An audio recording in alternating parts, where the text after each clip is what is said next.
Hey everybody, it's Aldo Gandhi, and I just want to let you know really quickly that our swag shop is reopened. DeepDishTees.com is where you go, and that's tees with T-E-E-S. Clever name, guys. They're the new home of our merchandise. You can get t-shirts, you can get caps, you can get coffee mugs, you can get hoodies, you can get all sorts of good stuff, and you'll help out the bar room with the purchase. So head over to DeepDishTees.com.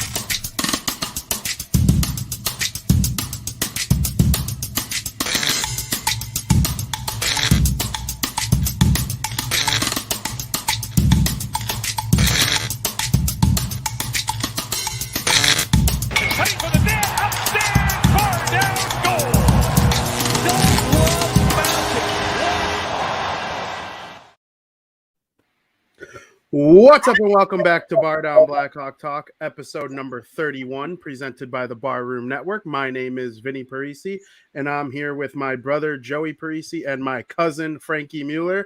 And boys, how we doing? Joe, you first. What's up? I'm doing all right. Very gloomy week, to say the least. Yeah. Frank, how about yourself? Doing all right. It's been a rough week, like Joey said. So. Yeah, Joe, did you turn off your lights in the background because of the state of the show? I mean, you want it to have like a dark feeling? It kind of seems that way. I don't know. No, I'm just kind of testing out new lighting. I kind of like the way this looks. What do you think? I'm not gonna lie, I fuck with it. I'm not gonna lie. Like, I think it's pretty cool because it makes especially when you wear that yellow Bruins hat. Sorry, gold Bruins hat. It kind of like pops out. So maybe it depends on your outfit. No, keep it forward. No, I'm just showing it's got the chrome thing on the back. I love this Bruins hat. It was the 100th anniversary of the league. And I actually think of you, Frank, every time I wear this hat. Why is that? Because I believe it was 2 years ago, maybe 3. We were getting together for a family party, and you like had a dream or something that I was celebrating a Bruins win, and this was the hat you saw in the dream. Yeah.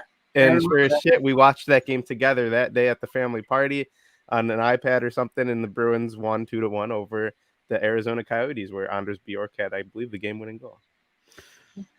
It's a very interesting story. Yeah. Frankie's wearing my favorite hat probably ever. The 2017 NHL draft hat for all 31 teams at the time are so sweet. Joe, I know you have one for the Bruins. I have a Devils and a Wild. Frank, I believe you have a Golden Knights one as well. Is that correct? Yeah, I have it. Yeah, and then I like it because it has the Sox stripes on the side. That's my favorite part. And it, for the Devils one, it goes black, white, black. It's like the opposite of the Hawks. The Bruins has their golden, black, and white socks. I believe we have an uncle who has the Toronto Maple Leafs one, correct? And then Dylan has the Philadelphia Flyers one. So it's like their Sox stripes on the side. And did you mention you have the Wild one? Yes, I have a Wild and a Devils one. Yeah. That hat, like, I love that hat, and I wish I was able to get that exact hat in like a Seattle Kraken, because like I do love that hat. I love how it has the stripes on the side. I feel like a Kraken one would be sick, but they weren't around when the hats came out. So yeah, and they kind of took that hat and made it like into their yearly hat, if you will. Like their Hockey Fights Cancer hat was the same hat, but instead of one of the sock stripes was like the purple. And it was I the believe first they hat did with the same Adidas. thing. Yes, absolutely. So, boys, shit show this week. It's not the easiest thing in the world to talk about, and I know nobody's looking forward to talking about it, but we got to address it a little bit. The Chicago Blackhawks are in some shit, and for those who maybe live under a rock and don't know, back in the spring, some allegations came out regarding sexual assault misconduct from the 2010 Stanley Cup champion Chicago Blackhawks and their video coach, Bradley Aldridge.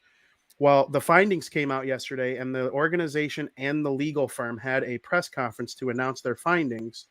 And the player is referred to as John Doe. We're not going to get into any speculation on who it is. I just don't believe that's the right thing to do. It's John Doe. His name is John Doe.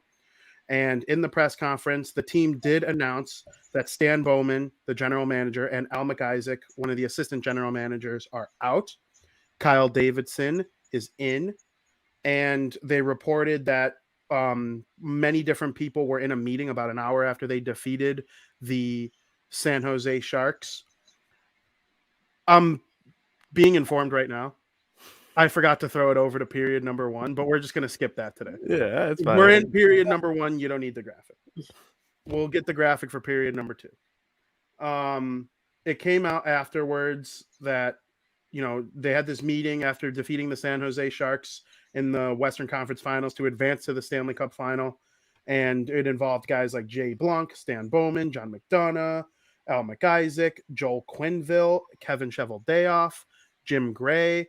And it's just a big mess. And John Doe reported that he was having these issues with sexual assault and Bradley Aldridge at parties, team meetings, just disgusting things that you never want to hear about from a coach to a player or anyone for that matter. And it was largely the team's discretion to let it go. And they offered him the opportunity to either stay with the team and be investigated or resign and not be investigated. So ultimately, Bradley Aldridge resigned. And then he went on to coach some high school kids in Ohio where he, yep, you guessed it, sexually assaulted multiple children. So the Blackhawks, they're dealing with these allegations. It came to a legal matter. And Rocky Wirtz and Danny Wirtz went on the podium yesterday and did their little virtual thing and announced that they were confirmed by the court of law that they were not involved in this and they were unaware of these things in real time. And we could talk about our opinion on whether or not we believe that later. But, Danny Wirtz wasn't even with the organization at that time. Rocky sat there and didn't say a word. And Danny announced that Stan Bowman is out and talking about Kyle Davidson. And it's just a really screwed up situation. And it's honestly disgusting.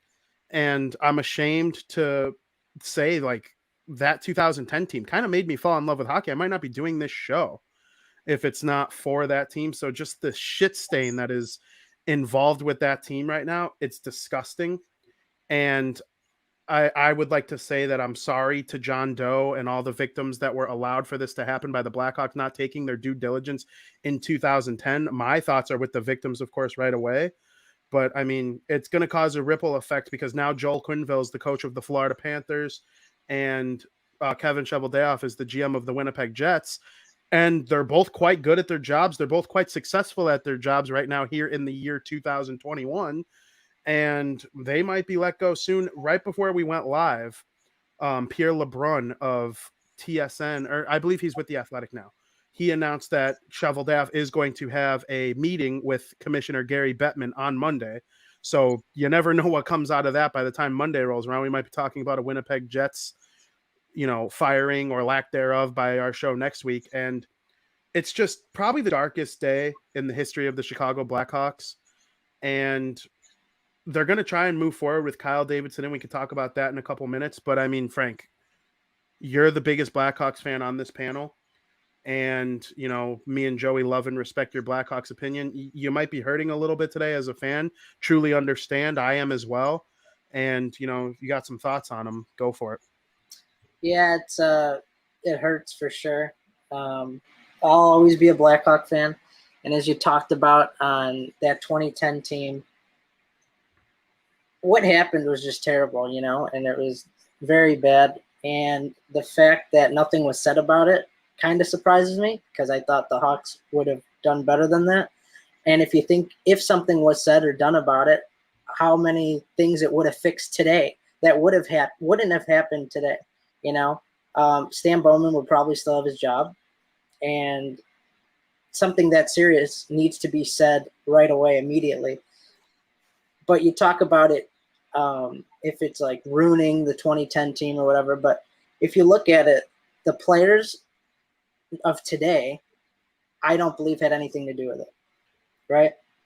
And you could look at the Hawks, and if you say if it's dampened or whatnot, if the thing is their win is dampened, when I hear dampened, I kind of think of the Houston Astros. And when you're comparing the Astros and the Hawks, they're two different things completely. The Astros were sign stealing. This is a sexual assault allegation. But as far as that goes, what the Astros did is they used signs to steal to get a win. What happened with the Hawks didn't lead them to winning the cup. So that's where it's like two different things. But obviously what happened is terrible, and I wish something was done about it a long time ago.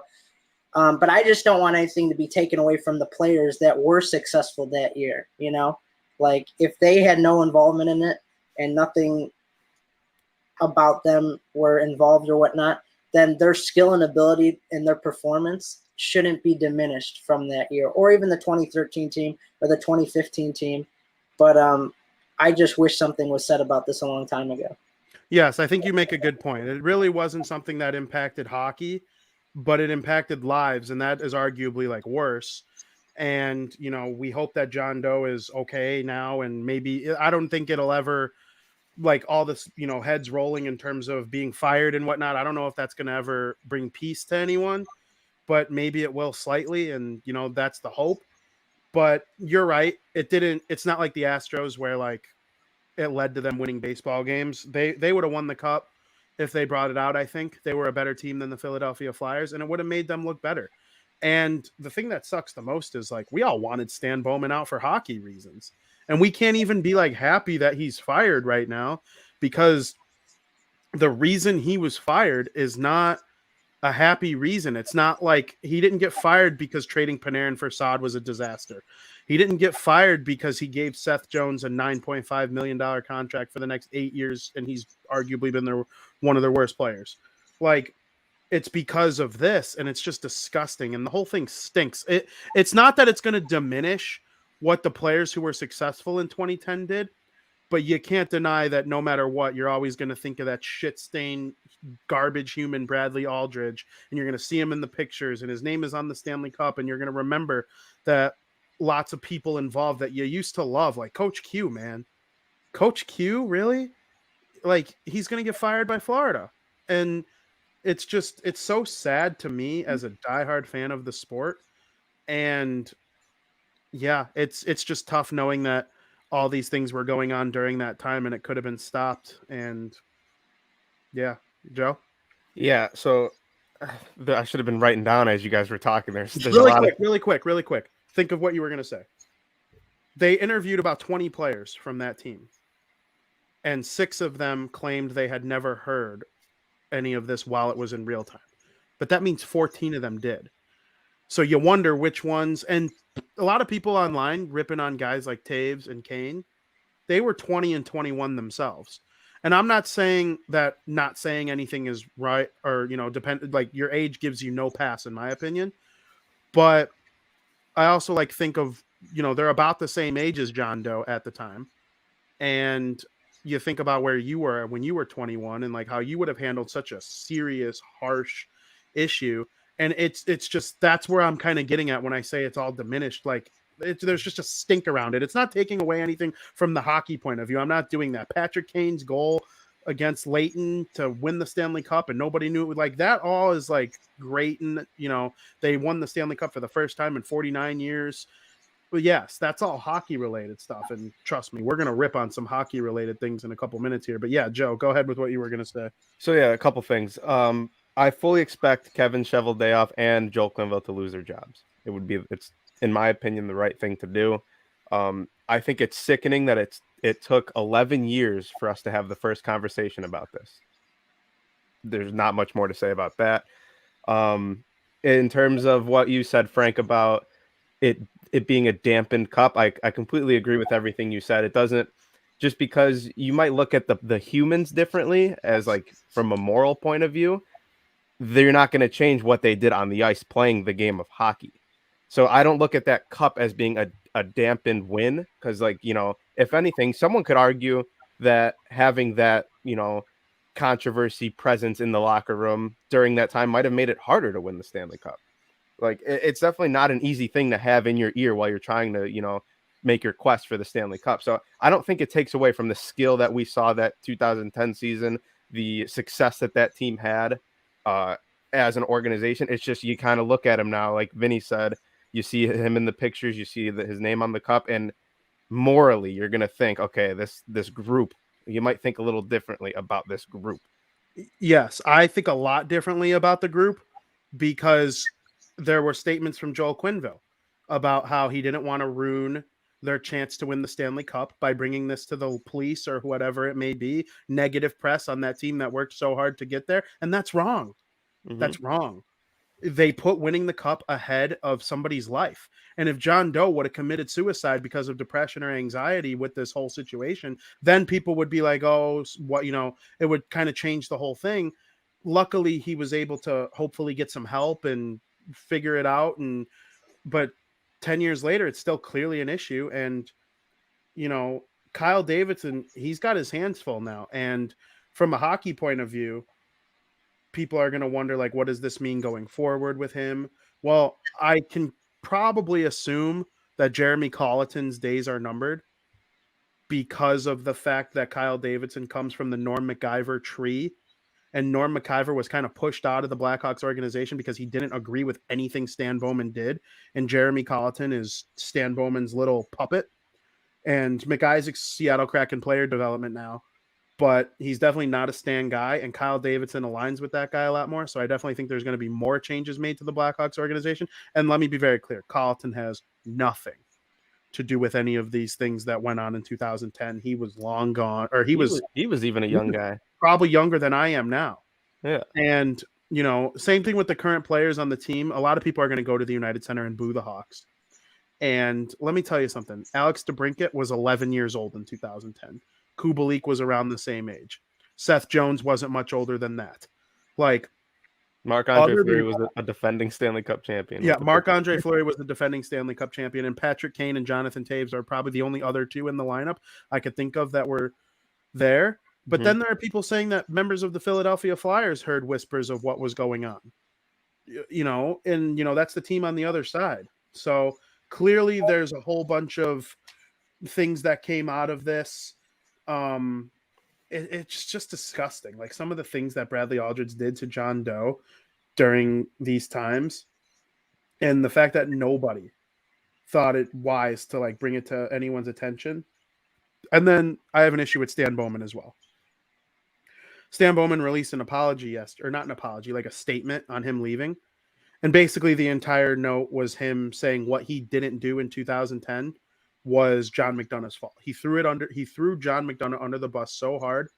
And that, I don't know, I could get your guys' opinion on this. John McDonough is kind of the reason I believe that Rock and Danny Wirtz had nothing to do with it and didn't know anything until the spring, because John McDonough was such a conniving little troll. He had his hands in everything. He was way too involved in hockey ops, which is why the team started to stink after 2015. And, he largely orchestrated the Artemi Panarin trade, and he deserves a lot of blame for that. He deserves a lot of blame for Quenneville being fired in 2018. Now we don't think highly of Quenneville anymore, but back then that was a dumb decision. And just so many things he has his little rat fingers in, and there's a reason he was the first person out back in the spring. So, I mean, what are your thoughts on that? Rocky didn't even say a word yesterday. He just looked mad. And Danny wasn't even with the team in 2010. He was running the beverage company. For those who don't know, the Wirtz Beverage Company, that's what made them rich enough to buy the Blackhawks however many years ago. So, I don't know. What do you think, Joe? Yeah. See when my light goes out, it's real dark then. Yeah, I kind of agree with Skox 100% here that it's good that everyone who is involved is going to be gone, from this picture. And yeah, I agree that John McDonough has way too much, I guess, power in what goes on in the team for his position, if that makes sense. So I pretty much agree with everything you've said. And one thing I wanted to say before we talk about this is a thing that it reminds me of. I remember learning about this in school. This is a perfect example of what's called the bystander effect, where there was a lot of people knew what was going on and just refused to get involved for their own. They didn't want it to be public for whatever reason. They didn't want it to affect the team, but sometimes you have to put what you're really going for aside and do what's right. And it seemed to me like everyone just refused to do that. And that's what you call the bystander effect. You don't want to be a bystander. You want to be an upstander. Exactly. Frank? So, yeah, John McDonough, I think, is the reason why the Wirtz didn't know.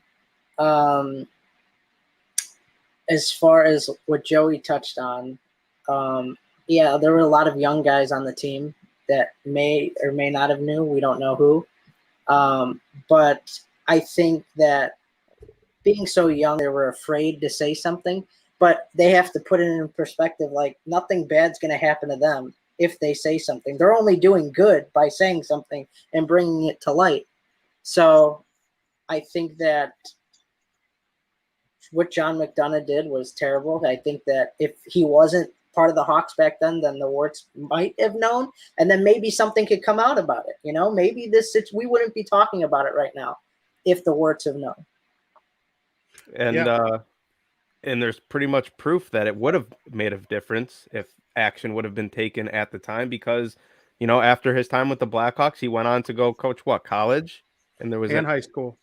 High school and college where there was another serious incident. So it would have saved lives, and yeah, I say save lives, but that is a long-term effect on someone's life that needs to be taken care of. If the Blackhawks take care of this in 2010, he never gets a letter of recommendation to go be that high school coach and touch other little kids and do inappropriate things with them. So they basically have second degree. Would that be second degree right there? By allowing him to move on and not be punished for what he did to John Doe? Bystander effect. It's even worse than that because of that letter of recommendation. It's sickening is the only word. And before we, I guess, move on a little bit here, I know there's more to talk about, but the NHL, they fined the Blackhawks $2 million. Is that correct? Another joke. That I just wanted to mention that because your New Jersey Devils, I don't know if you were going to bring it up. I know, and I have another one too. There's two. I'll let you say yours. Let me talk about your Devils. We're fined $3 million, $1 million more for Ilya Kovalchuk leaving in Russia, or their ultimate contract that they signed. Is that what it was? The ultimate contract that was the contract broke the CBA's contract signing rule, so they fined them a first-round pick and $3 million, which ultimately probably hurt that franchise way more than this is. The Devils still suck because of that. Yeah, so the NHL needs almost 10 years. They're just now starting to not suck because of that Kovalchuk incident. Mm-hmm. So the NHL needs to get their priority straight on how much to really take action on other teams here for certain offenses. They also fined the Arizona Coyotes a similar amount of money and took draft picks away from them for tampering with draft picks by them having a workout session. So working out a prospect too soon before the draft and signing Ilya Kovalchuk to a 17-year deal when 15 is only the max. Those are worse than covering up a sexual assault allegation. Good on you, NHL. Yeah. And I don't know what you want to make of this. I saw a stat. A lot of people love digging around with numbers. The amount that they fined the Blackhawks was roughly the same amount as they fine 400 hits to the head. Don't know what you want to do with that information, but yeah, it's just so stupid.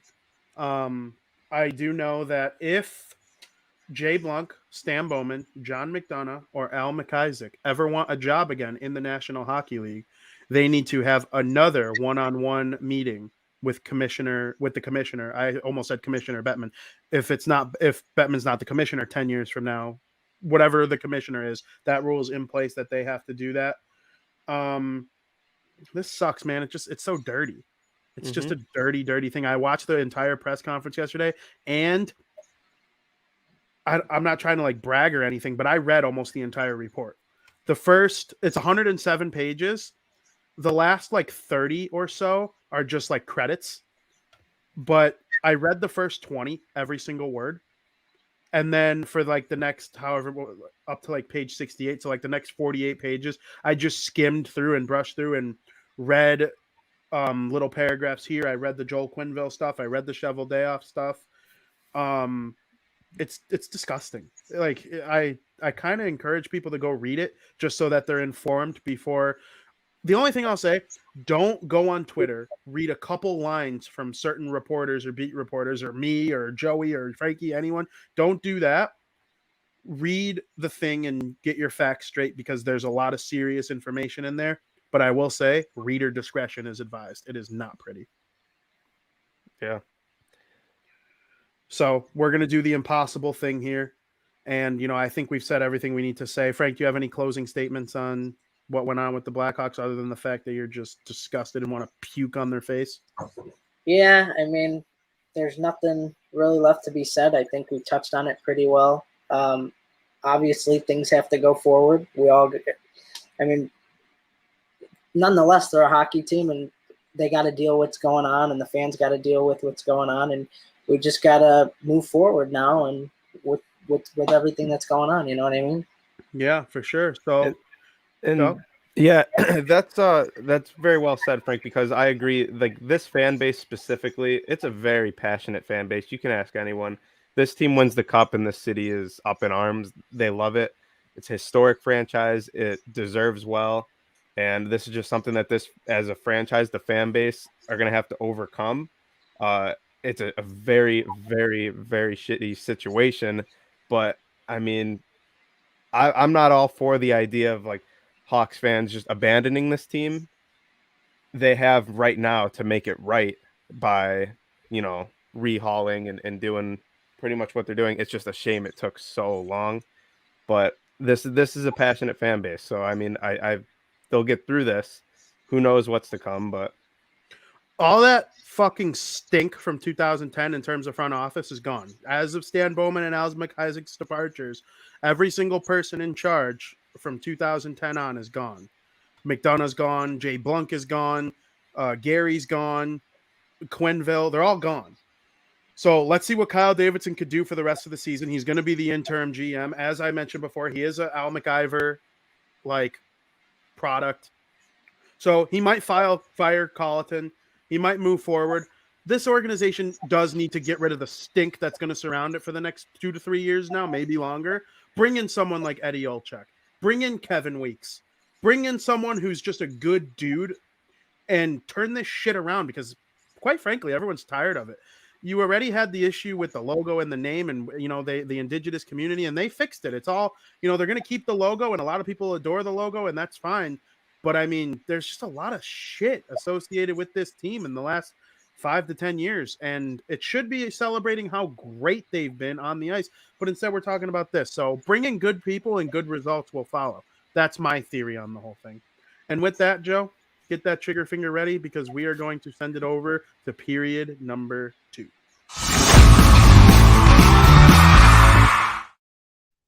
And like I mentioned before, we're going to try and do the impossible and try and flip it right back over to hockey, but we're kind of going to do it in a way that makes sense. The Blackhawks fucking stink.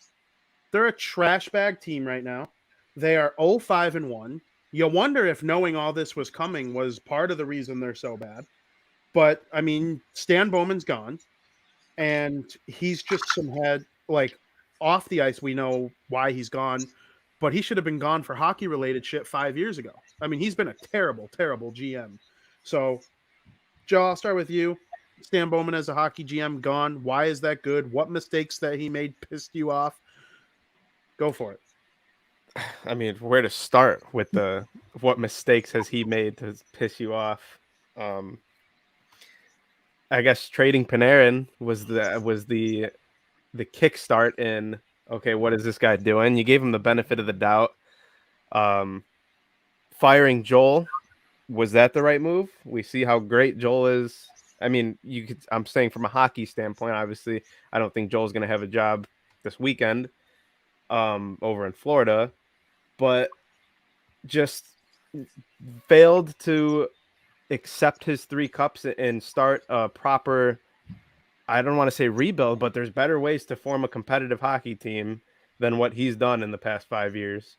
And it's a good thing that he's gone. For, I guess, hockey reasons and moral reasons, it's just a good thing that he's gone. So we'll see. I'm very interested to see what this interim GM does if he's going to be active, which, I mean, what do you have to lose? This is the worst start in NHL history for an NHL team.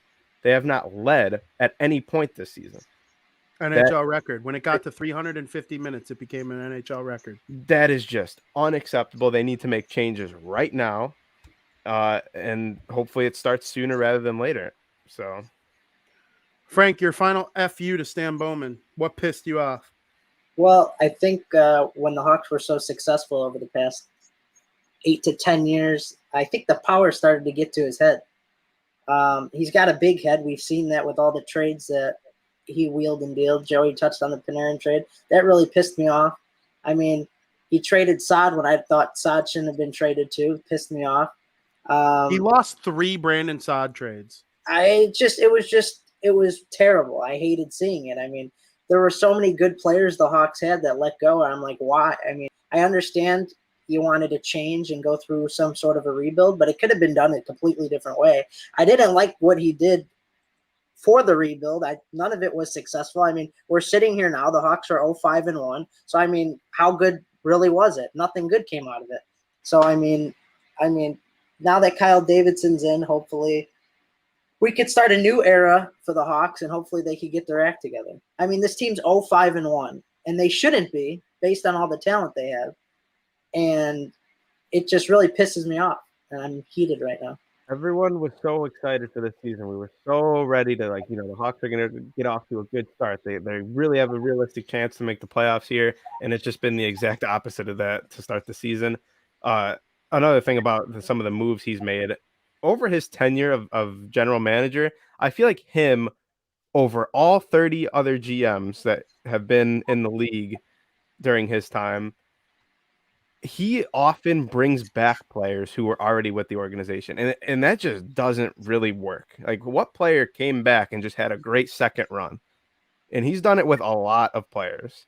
So it's been kind of an ongoing joke that, oh, he's back with the Hawks, or if one of your players gets traded away, I'll hang on to the jersey. He's going to come back in a couple years. That's a joke for a reason, because it seems like with the Chicago Blackhawks, a lot of players under Stan Bowman would leave, whether they were traded or something, and then they would end up finding their way back to Chicago, which just doesn't seem to work. Maybe Saad coming back, but it was for Panarin. So, like, Saad wasn't a bad player the second time around. 20 goals. Panarin's a fucking MVP. Mm-hmm. So that Teuvo Teravainen, disaster of a trade. You got rid of Teuvo Teravainen to get rid of Brian Bickle's contract. That was disgusting. Trading Philip Denault, most underrated bad trade that he made, because Denault is awesome. His contract expired with Montreal, and now he's with Vegas, tearing it up there. He's not the best scorer in the world, but man, is he good defensively. Top 10 Selke every year. Bad drafting, horrible drafting. I mean, Henry Jokiharju was an okay player. They traded him for Alexander Nylander, who stinks. They drafted Adam Boquist, who they traded for Seth Jones. Well, Adam Boquist, he stinks, but Seth Jones kind of stinks too. And drafting Kirby Dach instead of Bowen Byram, that is just disgusting. Kirby Dach is a good player. He might be a really good player. Top 6 centerman. Fine, sure. All fine and dandy. Bowen Byram is about to be a super duper star with the Colorado Avalanche. And, they just showed his stats. I was watching Vegas play Colorado last night, and they got Bowen Byram's big stupid face on the TV with his +5 and 3 assists so far, and playing 18 minutes a game at 19 years old. Like, get out of here with that. It's just been disgusting. Stan Bowman should have been fired a long time ago from, just hockey-related shit. And now all this shit, we can't even celebrate him being gone. It sucks. I wanted to pop champagne when Bowman got fired, but I'm not going to be doing that this time around, because the reason he got fired is shit. Another underrated thing, Connor Murphy's a good player. He's a really good player. He's a nice number 2, number 3 defenseman. Nobody's complaining about Connor Murphy, Blackhawks fans. But you had Hjalmarsson, and before he retired, he fit the Hawks' current window. They might have been able to squeeze out another deeper playoff run, because Murphy took longer to get to where he is today, where Hjalmarsson was that good right there. And so maybe they would just now be starting to suck instead of sucking for the last 5 years. But if they were just now starting to suck, no one would be mad, because it would have been an 11, 10-year run of dominance. That happens to everyone. You see Pittsburgh start to fall off. You saw it with Detroit. They're finally now starting to ascend again, but for a while they stunk after being dominant. Like, that's just the cycle. It's like they call it the circle of life, the circle of hockey. But Bowman cut it too soon. He got rid of too many good players too early, and I think their loss against Detroit was quote unquote rock bottom. Yeah, and another part where I think he kind of messed up is the whole goaltending situation. Obviously, you had health issues with Corey Crawford later in his career, where he eventually retired without even being able to play for the New Jersey Devils. But trading Robin Leonard, like Robin Leonard was in your organization, you know, he could be your goalie for, I don't want to say a super long term, but longer than you're going to have Marc-Andre Fleury for. Because after this year, guess what? You're in a huge goaltending pickle. So I'll say goaltending is a major thing that he's kind of screwed up over the past 5 years. It wouldn't shock me if Marc-Andre Fleury retired by Thanksgiving. No, I here's wouldn't fucking deal with this if I was him. He's played his entire career with Pittsburgh and Vegas, who defended in front of him. Nobody was ever, and I'm not taking anything away from Marc-Andre Fleury's career. He's third all-time in wins, Vezina Trophy. He's going to the Hall of Fame, first ballot. Nobody's going to even bat an eye over it.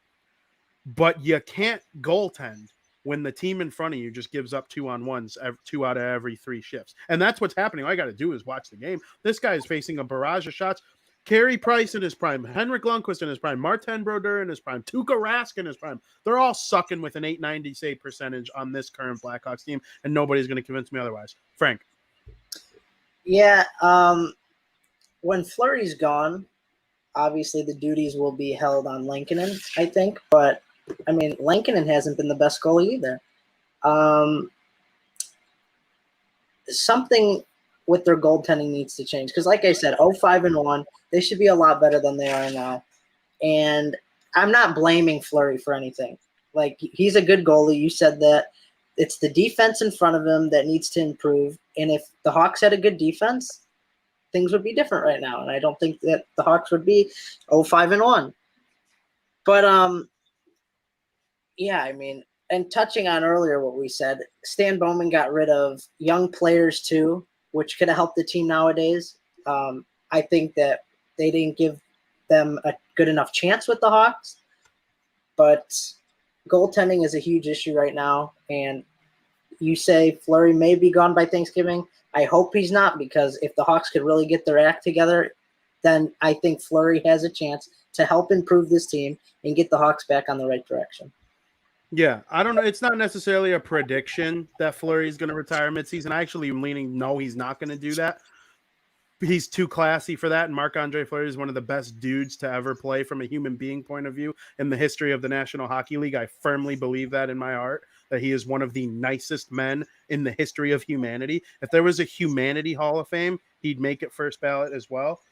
But I'm saying I would do that if I were him. I'm less nice than Marc-Andre Fleury. I'd get the fuck out of there right now with my 3 Stanley Cups, Vezina Trophy, and Olympic gold medals and just cruise my way to the Hall of Fame. But, you know, I brought up that Detroit game. Lucas Raymond, the kid, he came in and had a hat trick. And it kind of is like, to me, a sign of Detroit doing exactly what the Hawks should have did.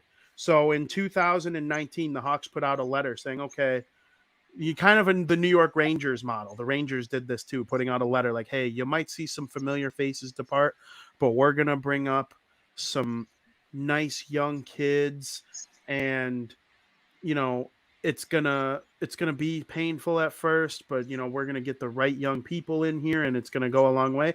And then they fucking trade for Seth Jones, who's in the middle of his prime, and they bring in Marc-Andre Fleury, who's 37, and they trade Brent Seabrook's LTIR eligible contract to the Tampa Bay Lightning for Tyler Johnson, who was playing 4th line minutes with them for a reason. And, you know, he makes $5 million. So now they're up against the cap. They stink, and half their players are old. And their roster, their prospect farm kind of sucks. I saw Scox's comment about Drew Comesso. He's playing for BC right now. He's a pretty good goalie, but is he like, it's either BC or BU. It's one of the Boston schools. Like, I'm not fully confident that the team's going to be able to develop this guy and turn him into a number 1. So the whole thing just sucks. They're kind of where the Devils were in 2013. They're shitty at the NHL level. The prospect farm is trash, and they have to rebuild the thing from the top to bottom because Stan Bowman decided to not bring up sexual assault allegations 10 years ago while they were ongoing. So I'm out on the team right now, not out on like liking them. Of course I like them, I'm talking like out on their chances. I don't think it's going to get too much better from here. I actually think the Leafs are going to absolutely pound them tonight. And now they're dealing with a COVID-19 outbreak. Jonathan Taves, Patrick Kane probably not playing. A couple other players. I think Juha Kara is out. Stillman, Riley Stillman, and then there's Henrik Borgstrom, who nice young. That was an okay trade for Stan. I mean, the 2 Florida trades he made at the trade deadline last year were pretty good. But, I mean, the whole thing is just blah. It just stinks. The Marc-Andre Fleury has made the playoffs in every single season of his career. The only thing that's saving him, it's looking like, is the trade deadline. And I wouldn't be surprised if that would be a smart thing to do. It's like a contender who's is trying to make a playoff push where their weak spot is goaltending. That could be the perfect setup for the Blackhawks to maybe get some assets. Everyone pays higher at the trade deadline. If you need a goalie during that time, what are you smiling at? The Boston Bruins? No, Tuukka's coming back in January. But you get what I'm saying, and I actually do think that will happen if the Hawks don't, kind of claw their way out of this deep, deep hole that they've buried themselves in the first 6 games of the season. Then it's looking like they're going to be big sellers at the trade deadline. Frank? Well, the COVID outbreak that's terrible right now. No Taves, no Kane. That's not going to help them, their situation right now. They really need – as far as Fleury and the trade deadline, Joe, I don't know if the Hawks would do that. I think they would if they're like really in a pickle. Like if they're still doing what they're doing now, that would be a good move to get something for him, because you don't want to let him go and not get anything for him. And also touching on the COVID-19 outbreak, Mark Crawford, Jimmy Waite, and Tomas Mittel, whatever, they're also on the COVID-19 list, which isn't going to help anything either. So I think the biggest thing they have to do right now is overcome that and get back in the win column. I agree. I don't like their chances against the Leafs tonight, boys. The Leafs stink at scoring right now, but there's evidence that they're going to come out of it. And so their shooting percentage is very low right now. Austin Matthews, Mitch Marner, John Tavares, and William Nylander all have pretty low shooting percentages, and they're like too low. Like even for like fourth liners, they're too low. Those are going to naturally come up, water levels out. If they were really high right now and they were winning every game, I would say they're going to drop a little bit. It's the same thing when they're that low. Like Matthews has 1 goal, and it was his 200th career goal. And he's only 25 goals short of where Ovechkin was at this age. And he missed about 55 games due to the COVID-19 pandemic between the 12 at the end of 2020 and the 30 or so at the beginning of 2021.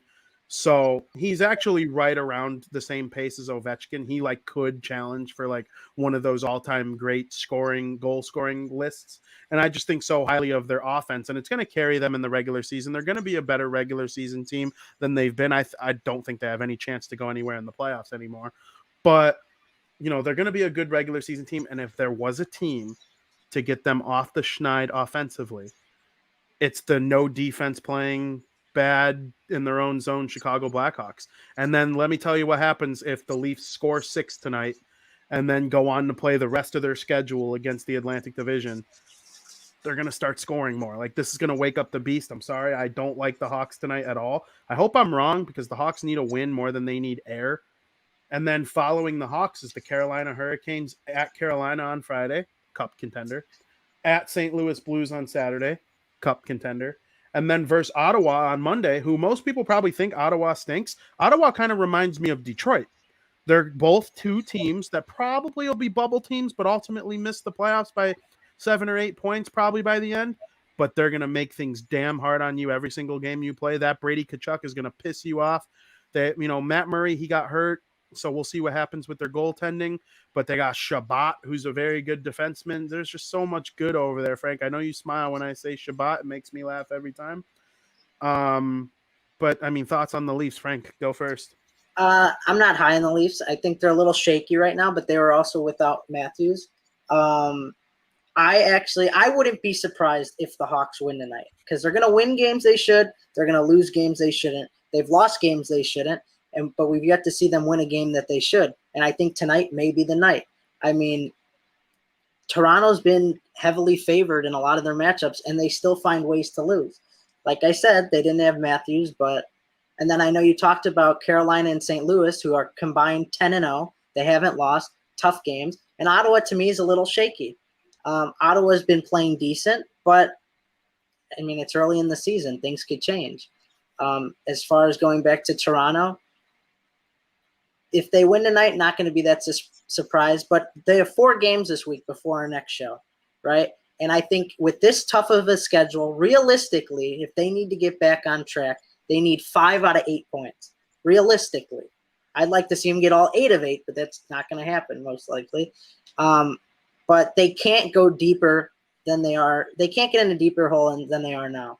On the last podcast, I talked about the 2 games that were in this past week that they needed to get 3 out of 4 points. Well, they ended up getting no points. And I thought for sure Detroit was the one, right? But Detroit's playing well. So you got to give Detroit credit too. And just can't, just talk about the Hawks not being able to beat them because Detroit's looked actually pretty decent. But, yeah, like I said, Toronto, wouldn't be surprised if they get the win against Toronto tonight. Joe, I am of the opinion that the Hawks could be offensive slump busters. They are so bad defensively, and their system stinks. They play man zone or they play man coverage defensively, and that often leads to clowns like Eric Gustafson being out of place. And, like you saw it against who were they playing where he was behind the net? It was last week. I don't exactly remember, but the player was allowed to just go right in front of the net and get a wraparound because Gustafson thought it'd be a good idea to have 3 defenders behind the net instead of having 1 in front of the net at least. Well, stuff like that happens when you defend the way they do. So if I'm the Maple Leafs and I'm struggling so far this season to score, I see that Blackhawks team and I'm licking my chops. This is the way to get off the schneid. It wouldn't surprise me if they score 6 or 7 tonight. I'm being dead serious.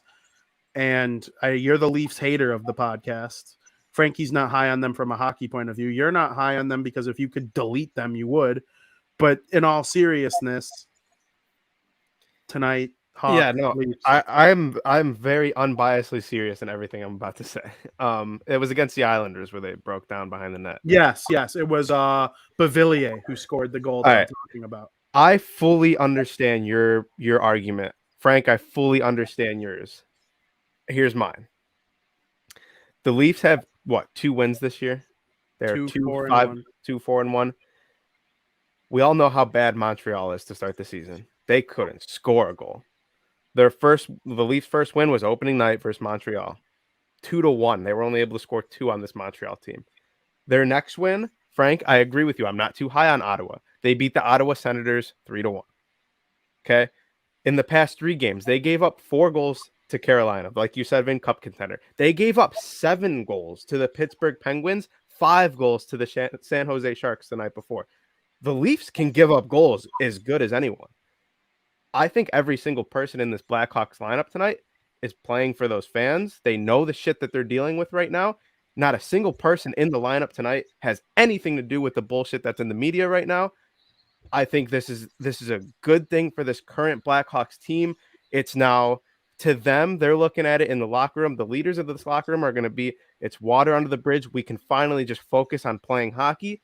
This is a great opportunity for the Chicago Blackhawks. They got the Leafs coming to town. It's in your home building where fans already hate you right now. I just look at this as an opportunity for the Blackhawks to score some goals, win a hockey game.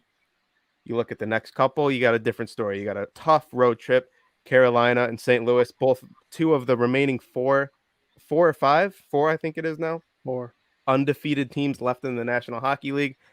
I think the Hawks win this one. I think it's going to be a great game. And I agree with everything you said, Vin. I would not be surprised if everything you said came true. The Hawks are very poor as they come defensively right now, and we all know about the firepower they have on Toronto. I just think, given the circumstances, given the way Toronto's been playing to start the year, this is a big opportunity for the Blackhawks to win this game. No doubt about it. I actually really like that argument, but I like the Taves and Kane factor is kind of making things fishy too. Because like you got Kubalik, he's awesome. You got Alex DeBrincat. He's one of the best pure goal scorers in the NHL, and nobody talks about it. This guy could drop 40. I like Doc. I'll always connect Doc to Byram, and that may be right or wrong. Joe Mandel, we all love you so much. Yeah, I think the Leafs, they'll give up some goals. Like I see the Hawks losing this game like 7-4, 7-5. I'm being serious. Like it's over City for me. I would like to see the betting lines on the over. Maybe one of you could have that ready for the little extra session that we have here tonight. But yeah, without Taves and Kane, it might be hard to like score that many, but especially Kane. But we'll see what happens. I'm looking for Austin Matthews to try and get that team going because the Leafs are not going to be this piss poor all season long. And maybe calling them a cup contender like I did before the season started might be a little much, but they have talent there. There's no denying that the Leafs have a lot of offensive firepower and the Blackhawks don't defend at all. Yeah, and that's a fair argument. We all know the firepower that the Leafs have, but I don't know. I just think given the circumstances, given the way the Leafs have been playing, their firepower is kind of has a silencer on it right now. I don't know. I really like the Blackhawks tonight. They're on the road too, something to consider. It's Mhm, not always easy playing on the road in the NHL. I don't care where you're playing, good or bad. It's always hard to play on the road. So yeah, don't be shocked if they get a win. Yeah. Have you heard the story surrounding the Leafs with their coach though? No, I haven't. All the players came out and gave him like a wild boost of confidence publicly, like told the media like, hey, we're playing for this guy. It's Sheldon Keefe, their coach. And like Austin Matthews came out and gave like this big statement. So for every reason that Joey just said about playing hard for the fans and the, everything that's going on with the team off the ice, I kind of see the Leafs having a similar mentality when it comes to defending their coach. So, we'll see what happens. I do think it's a good matchup for a lot of different reasons from just straight hockey points of view. So I'm actually really excited for tonight's game. I highly encourage people to tune in and watch it because you might see some goals. I think we can all agree on that, right? Yeah, I see a potential high scoring game. So naturally, like the Hawks will win 1-0. Yeah. So anything new on the Hawks before we get on out of this period? Breaking news: Vincent Precy, the new GM of the Blackhawks. I would have that team winning 40 games and making it at minimum to the Western Conference Finals in 5 years. Not even a question in my mind. We would only rely on good people, good statistics, and a little bit of the eye test. I believe you need to have all three. There are some people who are just too inclined with analytics. You can't only look at analytics. You can use analytics as a tool. The analytics say that Seth Jones is one of the worst defensemen in the NHL. Guys, he had a bad start. He's not one of the worst defensemen in the NHL. We can argue till the cows come home whether or not he's worth 9.5. I don't think he is, but he's not one of the worst defensemen in the NHL. But the eye test tells you that he hasn't had the best start either.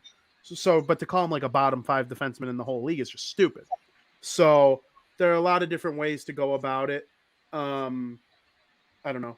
I hope the Hawks finally get a win eventually because Colleton, he's no longer safe now that Bowman is gone. Yeah, I agree with that. I think now that Bowman's gone, his job is even more. Well, because Bowman told Emily Kaplan on her podcast. I don't know if you guys ever check out Emily Kaplan's podcast on ESPN Podcast. Great stuff. I'm trying to get her on. Hint. She confirmed with Stan, this was before before the findings came out, that Stan will not fire Jeremy Colleton. If Colleton is fired, it will be forced from the Wirtz. So now that Bowman is out, Colleton, he might be hitting the brick sooner than later. And I do think he's going to be a good NHL coach one day, just not now. So you guys ready to talk some of the rest of the league? Yeah, it's real quick to answer John's question. Honestly, I have no idea. I think it's going to be Kyle Davidson for the rest of the season, and then they'll start taking a look abroad. They'll look at someone like Ray Shero. I think definitely Ed Olczyk is an interesting one. I really liked when I heard Kevin Weeks' name start coming up for a bunch of different GM jobs. I do believe our guy Kev will be a NHL GM one day. Jim Rutherford of the former Stanley Cup champion Pittsburgh Penguins is available. He's freaking awesome. Ray Shero is available. There are a couple assistant GMs around the league. I believe Ed's son is the assistant GM for the Seattle Kraken. So, and you never know who gets fired. Peter Chiarelli's available, but I think he's the worst GM in the history of the sport. Not literally, but I would not want him. You never know who, like, there's a lot of names that are available. You don't know their situation. Maybe they don't want to be. No. Maybe they're retired from the game. Or Of course. Yeah. I named a bunch of guys who are just off the cuff, like good candidates. One thing I'll say is a lot of times it seems nowadays in the NHL, when you get that title interim coach, interim GM, A lot of times they just delete that interim and it just sticks. it happened with the New Jersey Devils. Happened with the Boston Bruins. So Tom Fitzgerald is their full-time GM now, and he's done a great job. Mhm. It wouldn't surprise me. It wouldn't surprise me if someone like Martin Brodeur tried it one day too, because he's the Devils assistant GM. He had some experience with the Blues. Another name that always creeps in my mind. We're gonna say it. We're thinking the same thing, it's gonna happen in our time. Is he a goofy-looking dude? Pierre Maguire will be a GM in the league. That's exactly who I was thinking of. He currently has a front office job with the Ottawa Senators. It's funny. I was actually watching Ottawa play the other night. I cannot remember for the life of me who they were playing, but I was watching the game, and they gave up a goal late, and they flashed to Pierre, and he looked like his dog just died. Like he went like this to his like it ended his world. That Ottawa gave up a goal right there. It was just, I think he's a funny dude. But Frank, any last thoughts on the Hawks before we move on to more fun pastures? Yeah. So, I mean, I don't know. Actually, there's really nothing. There's nothing much to say about the Hawks other than cheers a drink to Stan Bowman being gone. We just wish he was gone for not shitty reasons. I do think Davidson will finish off the year as a GM, and especially if they start to do good. And we haven't talked about if Colleton's gone, who will fill in. My belief is potentially, I don't know if it'll be permanent, but say he's fired in the next 2 weeks, I could see Mark Crawford being the coach. Mark Crawford. And I wouldn't be surprised at all if he stayed as the coach.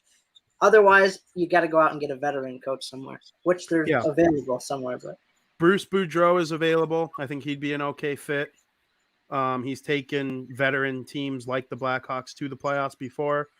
I almost brought up John Torchetti, but he was involved with the 2010 Blackhawks. He was an assistant coach, so I don't think they're bringing anyone back from that time.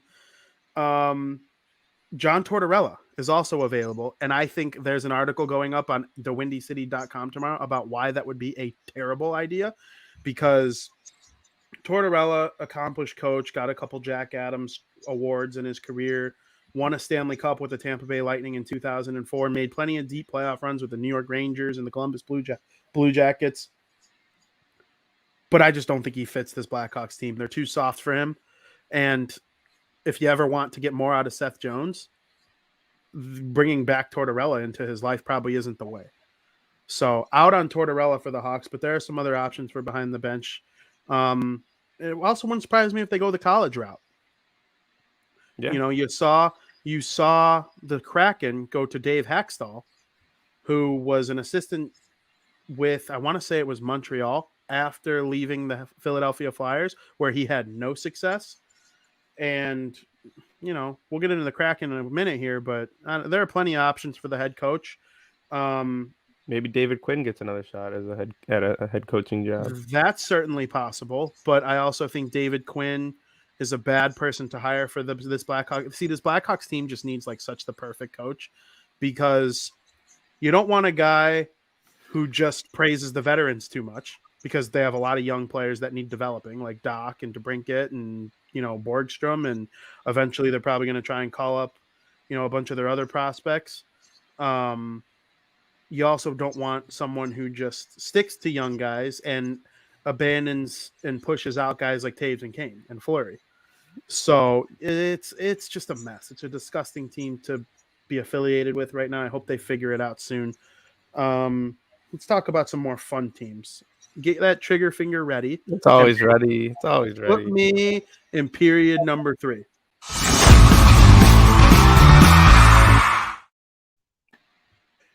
And welcome to period 3, where we are going to try and end this show on a fun note because the Chicago Blackhawks, with their findings and the play on the ice, they're just disgusting to talk about right now. So let's talk about the rest of the National Hockey League.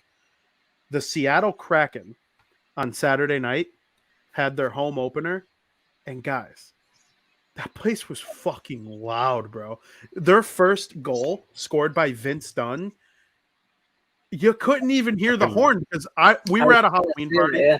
For those who don't know, we were at a Halloween party and I didn't get to watch the game live, but I did watch their entire game yesterday. So I know what the horn sounds like, and credit to them for getting their first ever win in Seattle yesterday. But their home opener against the Vancouver Canucks, they went up 2-0 and then lost the game 4-2. They're not the best team on planet Earth. They're not Vegas, what they were when they first came in, but they're still fun. Like, they got good players that are interesting to watch, awesome jerseys, awesome rink. And you could not hear the horn. I wanted to hear what it sounded like in the song that they use, a Nirvana song, I believe, as the goal song. And I was stunned at the way it went down in terms of the crowd. And Frank, I'd like to get your thoughts on the Kraken's first ever home game. It's kind of funny you mentioned that it being so loud because I was so excited for their first home game that I was looking up highlights for the game because we were at the Halloween party, and they score their first goal. I'm like, what? I can't hear anything. I'm like, did the guy forget to push the button or whatever? What's going on? So then I had to go up and on the YouTube and I looked it up and I heard it. I'm like, oh, I actually really like their goal horn. It's pretty decent. And I don't know the name of the song, but in my head I could sing it. I know it's the Nirvana. Word. I'm 90% sure it's Nirvana. And go ahead. No, go. It's Nirvana, you said?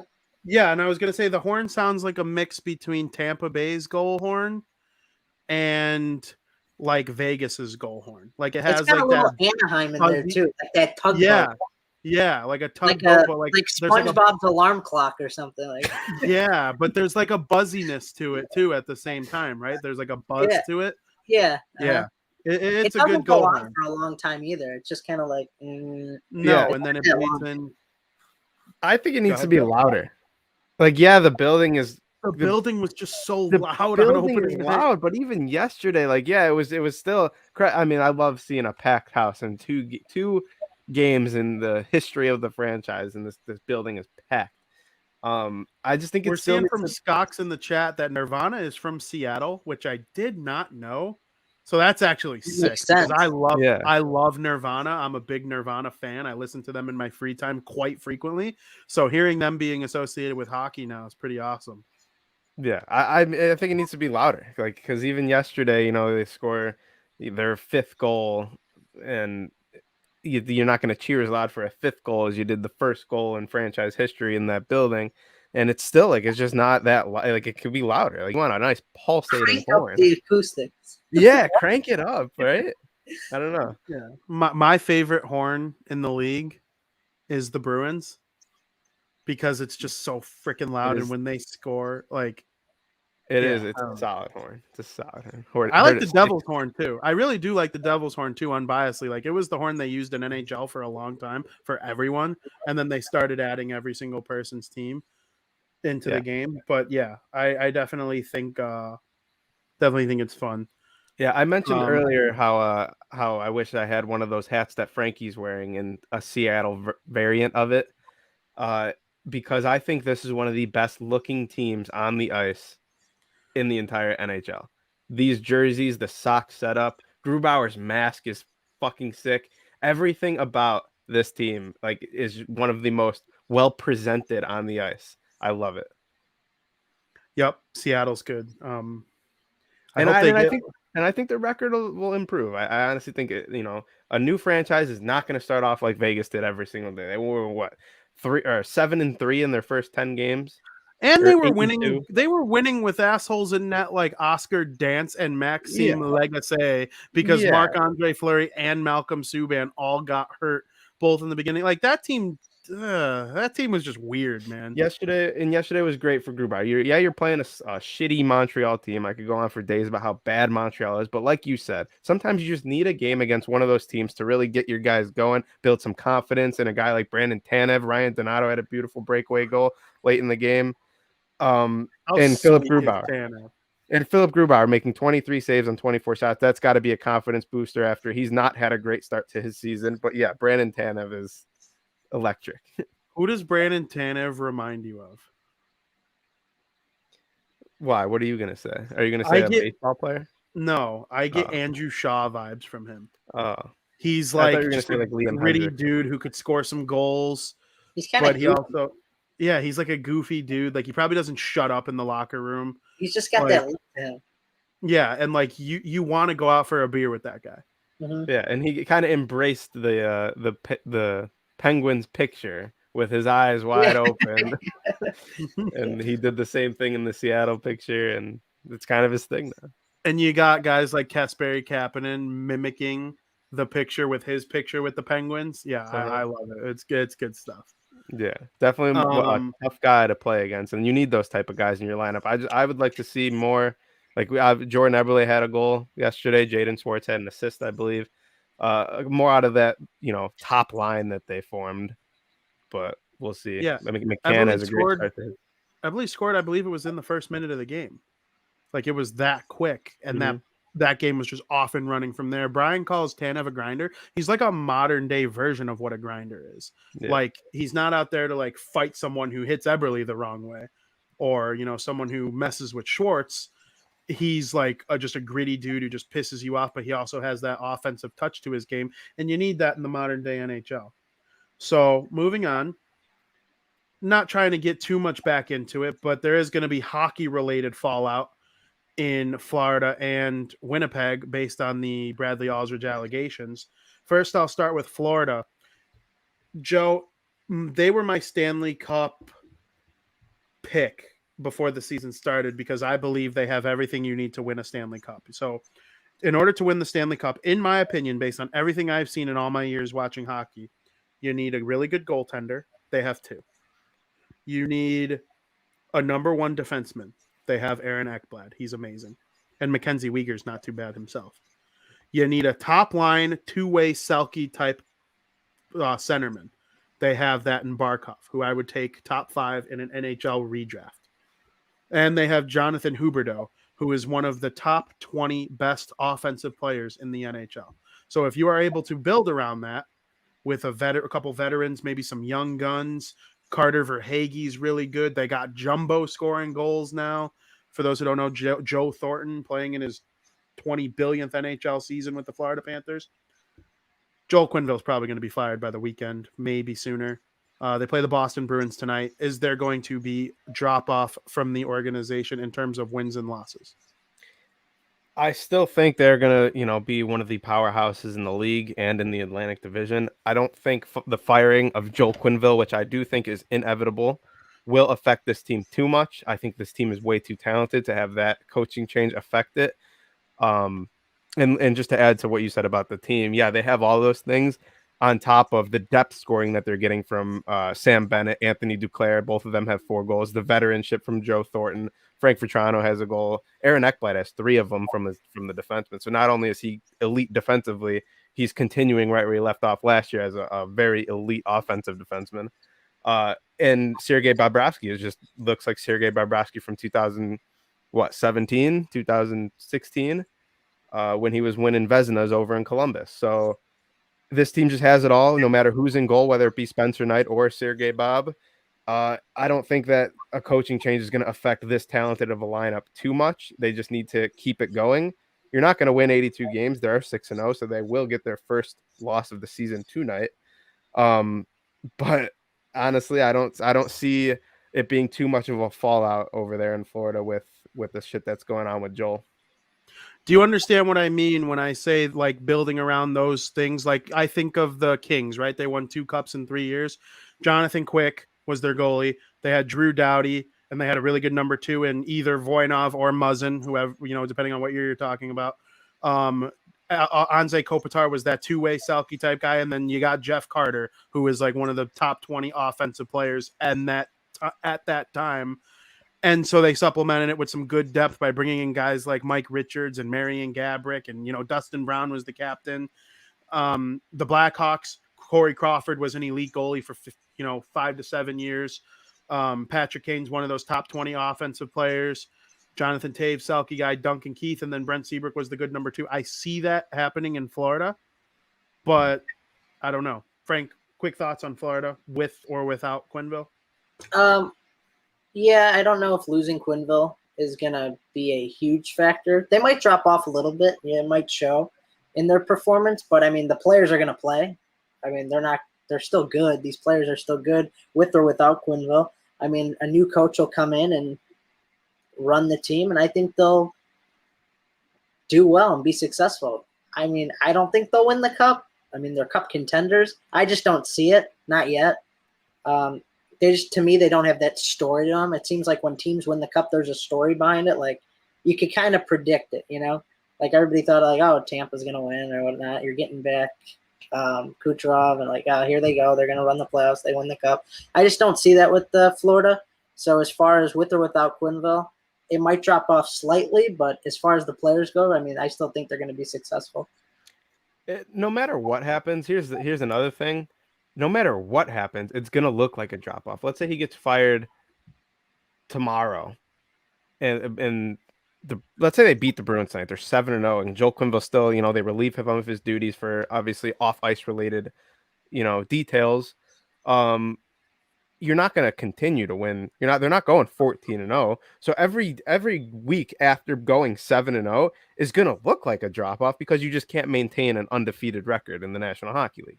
So it might look like that, but I honestly believe it will not affect, the production and eliteness of this team one bit. Because under my understanding of what I remember seeing, they were even an elite team under Gerard Gallant many years ago. They were a really good hockey team. They're better now. I think that has to do with them having much better talent.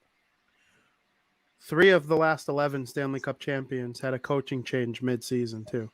The Pittsburgh Penguins did it twice by bringing in Dan Bylsma to replace Michel Therrien in 2009.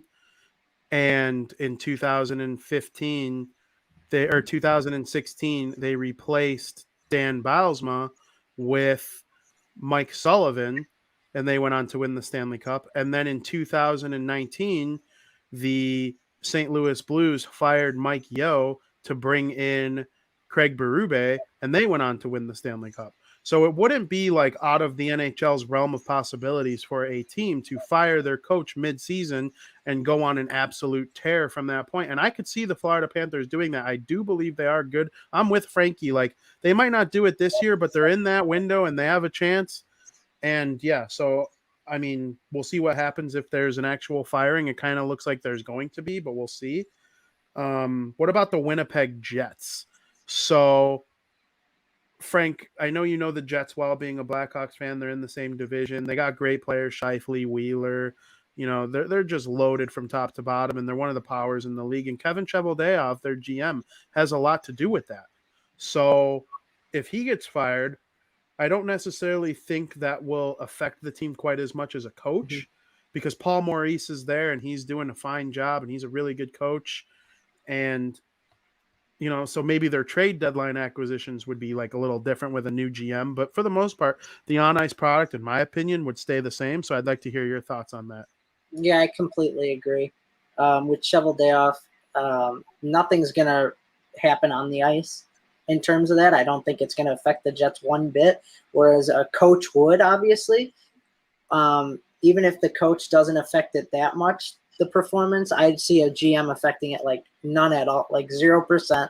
I mean, maybe a little bit mentality in the players' minds, but no, to me, I just don't see anything changing with the Jets at all.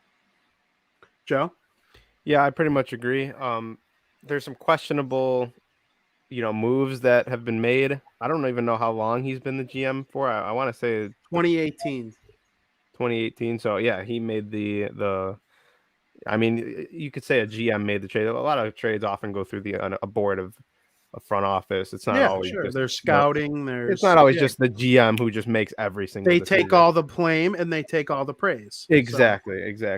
So there's been maybe some questionable moves over the past few years or so. Nothing to really hurt a franchise or anything. I think they mishandled Patrick Laine a little bit, but Pierre-Luc Dubois might be better. I know, but is he better under these circumstances? Maybe.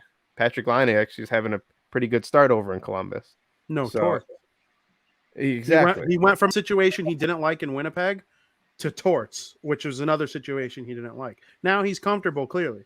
exactly. So I don't think it would affect this team too much. And as far as I'm concerned, the Winnipeg Jets are actually off to a pretty good start. So I think They're a good team.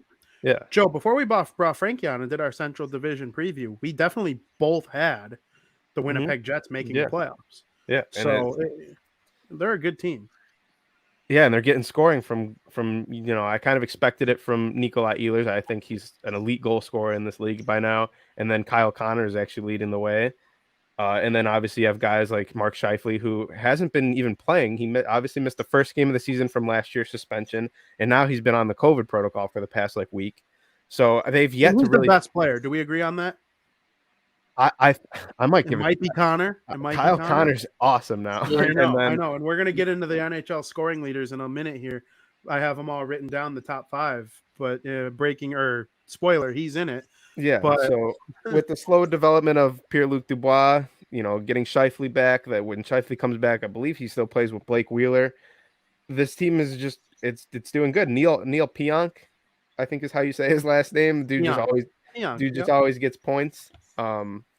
He always gets Pionks, and obviously Connor Hellebuck in net, elite. So absolutely, I actually think the Winnipeg Jets are the next Canadian team to win the Stanley Cup.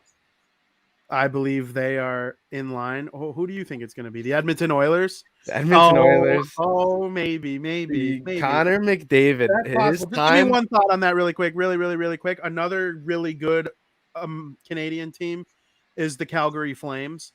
And although I don't necessarily see them getting past the Oilers in the postseason, it's possible. I kind of, maybe that Winnipeg comment was a little premature, but they are damn good. I'm high on Winnipeg, no doubt about it. But Calgary, they just rolled through New York and took care. They scored 5 against the Rangers and 5 against the Devils. That team can score. And I'm not going to make this too much about the Devils. I don't need to talk too much about the Devils this week. They're 3-2-0 after, a 5-game homestand. It's a winning record to start the season on their 5-game homestand. They got Pittsburgh on Saturday. I still don't know about them. Frankie seems to think they're headed towards the playoffs. Joey kind of agrees with him. I don't necessarily. I need to see so much more of the Devils. Oh, but I'm just skimming the Devils really quick. But really, I wanted to talk about the Flames, who really kind of put a beat down on them yesterday. And the Devils played better than the Flames in the second half of the game yesterday. But the 4-0 start to the game in the first period, you can't go to the intermission losing 4-0 and expect to win, because they actually outscored them 3-1 in the second and third period. So if they just would have not sucked total ass in the first period, they might have won the game. But Calgary's just good. They're hard on the puck. They don't give you room at all. They kind of play like the Devils used to, and how the Bruins used to, where there's just no room and they're guarding the blue line really well, and you can't get much going against them until you do. Once you do start getting stuff against them, then they start to break down a little bit, and that's kind of what makes me think they're not going to go on the biggest run. But they have won their 4 straight, and it's no pun intended to say that the Flames are hot. And Johnny Gaudreau, he's a good player. He's very skilled. The player I wanted to bring up is Andrew Mangiapane. And for those who don't know, we are 3 human beings on this podcast made up of 250% Italian out of 300. So Mangiapane in Italian translates to eat pasta. Joey loves pasta. He scored 2 goals yesterday. Eat Pasta Boy is freaking awesome. I want some quick thoughts from Joey on Mangiapane. Yeah. Well, real quick, I'll just go off about the Flames for a second. I think they're very hot. I don't think they're as good as their past couple games show, but I think they're good. They're a good hockey team who's bubble team in the Pacific Division. Yes. Jacob Markstrom is playing unreal. I think he's awesome. He's sitting at a 1.99 goals against. I think their backup situation is a little shaky. I don't know if Dan Vladar is necessarily ready to be an NHL goalie. Dominated the Devils yesterday. Is that a result of just the Devils offense kind of struggling? I think Jack Hughes. Yeah. Coming back from a 4-0 lead. Yeah, the final was 5-3. 5-3. They made it a game. The Devils deserve a lot of people were pissed off at the Devils yesterday. It wasn't all as doom and gloom as it looked when it was 4-0. I promise you that. It wasn't their best game, certainly, and they deserved to lose. But no, the Flames deserve credit for hanging on as well. a bad team might have broke and let the Devils tie it because they dominated the third period. There was actually a point where I was thinking the Devils actually do have a chance to tie this thing, and the Flames didn't break. They bend, but they didn't break. So sign of a good team. Yeah, Continue. and I think it has to do a little bit with Dan Vladar. I don't think he's necessarily ready for that starting role. He's not the starter. It is Jacob Markstrom, but you need a good backup in this league. And I also don't think you look at the goal lead right now. I don't think we're seeing sitting at top for the tied league in goals. I don't think Mangiapane and Elias Lindholm's names are going to be there. So that Mangiapane's will be. I think those totals will come down. You look at Mangiapane's stat line. Yeah, you see 7 points. All 7 of them are goals. You look at Johnny Hockey's stat line. He's got 8 points. All 8 of them are assists. I don't necessarily know if that's a good thing. Well, it's like what I was talking with you about off camera yesterday, away from even Frankie. We were just talking some hockey while eating lunch. The Bruins have a similar situation. Right now, it's all goals coming from Brad Marchand. Or do I have it backwards? He has 4. Okay, and Bergeron's not scoring goals right now. It's going to flip. Eventually, Marchand's going to start picking up some apples, and Bergeron's going to be the one scoring the goals. Pasta's the only one who's consistently going to be doing both all year long or Marchand will too, actually. I think that highly of him as well, and both will end up in the 80s and 90s for points, and then Bergeron probably in the high 70s while playing a sweet two-way game. But it's the same thing with Calgary. I think there will come a point in time where Gaudreau's scoring some goals, and Mangiapane's picking up the assists on those goals. So I definitely do think it will balance out a little bit. I do think Mangiapane's got a upper 30 goal season coming up here. And that's fair. That's fair to say. I don't even comparing any group of 3 guys to that Bergeron line. The reason I was doing it. I wasn't saying they were as good as them. I was saying it's the same type of situation. That's comparing second line production to elite level production. That's not having 7 goals in 6 games is not second line production. That is a very good line, and you're underselling them to make your guys sound better. I'm not underselling them. I just don't think that they will be able to maintain it like the line that you compared them to is all year long. I didn't compare them to them. I said it's the type of same situation where like one guy will start picking up more assists than goals, and it'll flip and fluctuate throughout the season. Frank, thoughts on the Flames? Well, on episode 29 of this podcast, I was brought on to talk about NHL 22, and we talked about bringing the numbers of the shows. I love it. We talked about Markstrom's overall rating. At what minute mark did you say this? The 57th minute mark? No, I don't know. But we talked about Markstrom's overall, and I told you guys that I thought his overall was way too high because I wasn't that high on Markstrom, and I was kind of shitting on him. Because I was gonna say being shit on the guy. Yeah, I was kind of shitting on him because I drafted him in fantasy and I wasn't excited about it. But I did not expect him to have a 199 goals against through 4 games. I thought for sure it'd be above 2. It's hard to be under 2 goals against, even in a small sample size. But the Flames have also proved that they could pick up wins with Vladar and net. Now, is that a fluke? I mean, they did it against the Devils. We have to see over a larger sample size and the different teams that Vladar will get the opportunity to play against, how that'll turn out. But you also got to give credit to Lindholm and Mangiapane. All 7 points are 7 goals for Mangiapane, and Lindholm has 7 goals and 1 assist. And I think that their success is because of them. I mean, I think Johnny Hockey will start scoring and pick up the pace and be the face of the franchise or whatnot. But I think that because of how successful they've been is because these guys have chipped in so much. I mean, weren't there 3 goals between the 2 yesterday in the Devils game? Mm-hmm. So, like, if they don't chip in yesterday, maybe the Devils win that game. Yeah, Lucic ain't carrying the way. Lucic had an awesome game, and poor Lucic almost got taken out for the season by Subban. Those two clearly hate each other. Those two clearly. I don't know what Subban's deal is. He did the same thing to Ryan Reeves. I know. He's got it coming. I know. And I'm a Devils guy, and PK Subban's going to get his ass beat or suspended next time that happens. I'm just telling you. But there's also like major history between him and Lucic. Those two fucking despise each other. It was so evident yesterday. Mm-hmm. Oh my God. And I love Lucic. When he scored the goal, I'm a Devils guy. I was happy. I looked and I'm like, Because you want to see him succeed. You want to see. I want to see Lucic succeed so bad. I want him to score 30 again. Like, that'd be awesome. It'll never happen. He'll be lucky to get 15. But, I don't know. I like the guy. I'm kind of flipping on my Kraken take. I think the Flames are better than the Kraken. So if they make the playoffs as the 3 seed behind Vegas, who's off to a slow start, but they'll pick up the pace, I'm not worried about Vegas at all. I'm less worried about Vegas than any underperforming team so far. I can't even really call them underperforming anymore. I knew the Islanders were going to win that game on Sunday. It seemed like it, didn't it?